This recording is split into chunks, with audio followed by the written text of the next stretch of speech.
Hi, this is the first part of the book, Atomic Focus Book, The Attention Crisis. Zahariades begins by diagnosing the problem, the overwhelming proliferation of distractions in our digital world. With smartphones, social media, email, and instant messaging constantly demanding our attention, most people struggle to stay focused for even short periods. Multitasking is mistakenly seen as a sign of productivity, yet neuroscience repeatedly proves it leads to poorer performance. The author argues that the human brain is not designed to toggle between multiple high-level tasks. What actually happens is task switching, rapid shifting of focus that fatigues the brain and reduces efficiency. Over time, this erodes our capacity for deep work. He emphasizes that attention is a limited resource. Much like physical energy, it can be depleted through overuse or mismanagement. Zahariades compares attention to a battery that must be charged and conserved wisely. Left unmanaged, constant exposure to notifications, alerts, and interruptions causes what psychologists refer to as attention residue, a lingering cognitive effect from previous tasks that clouds our ability to think clearly about the task at hand. One of the most critical points made early in the book is that our default mode of operation, reactive and fragmented, is shaped not just by our own choices, but by the environments we immerse ourselves in. Big tech platforms, app developers, and advertisers have invested billions into making their content as addictive as possible. This manipulative design exploits human cognitive vulnerabilities, particularly our craving for novelty and instant gratification. Zahariades doesn't demonize technology, but urges readers to recognize these manipulations and build defenses against them. Understanding focus as a trainable skill. Next, Zahariades introduces a key conceptual shift. Focus is not merely a personality trait, but a skill that can be developed and refined. He uses the term atomic in the title to signify the idea of small, incremental improvements, the core concept behind James Clear's Atomic Habits, which heavily influences Zahariades' approach. Just as physical muscles grow through repeated stress and recovery, the focus muscle strengthens with deliberate practice and the removal of environmental obstacles. The author breaks down focus into three core components: cognitive control, the ability to direct one's mental energy toward a task without succumbing to internal or external distractions; selective attention, the ability to ignore irrelevant stimuli and focus only on what matters at any given moment; sustained attention, the endurance to maintain that focus over a prolonged period without lapsing into distraction or boredom.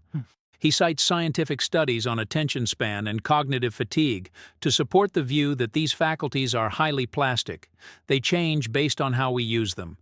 People who practice focus consistently tend to expand their attentional capacities, while those who give in to constant distraction essentially train themselves to have a fragmented mind. The myth of willpower. A central theme in Zahariades' work is debunking the myth that productivity and focus depend on having strong willpower. He points out that willpower is a depletable resource.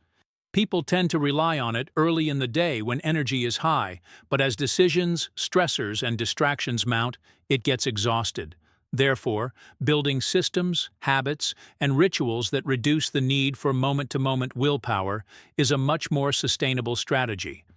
This insight leads to one of the book's primary strategies: designing an environment that supports focus automatically. Zahariades discusses how changing the structure of your day, workspace, digital tools, and routines can create an automatic pipeline for deep focus without relying on daily motivation. Small adjustments, like disabling notifications, organizing your physical environment, or using website blockers, can radically improve one's ability to stay immersed in meaningful work. Attention and identity. Zahariades goes a step deeper by connecting focus with identity. He asks readers to consider, who do you become when you are easily distracted? And who do you become when you are deeply focused, creating value, solving problems, and following through on commitments? These questions are not rhetorical. They highlight the link between attention and character. He argues that people often define themselves by their outputs, but those outputs are determined by the quality of attention invested over time. Focus, in this way, becomes a gateway to personal transformation. The more one invests in attention management, the more one becomes the kind of person who follows through, who thinks deeply, and who creates rather than consumes. Identity is not something fixed. It is shaped by repeated actions and habits, and focus is the keystone habit that reinforces all others. The cost of distraction. Zahariades devotes an important section to quantifying the cost of distraction.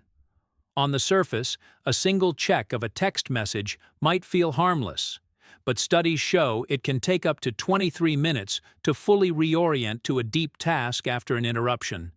Multiply that by dozens of daily interruptions, and it's clear how distraction silently kills productivity.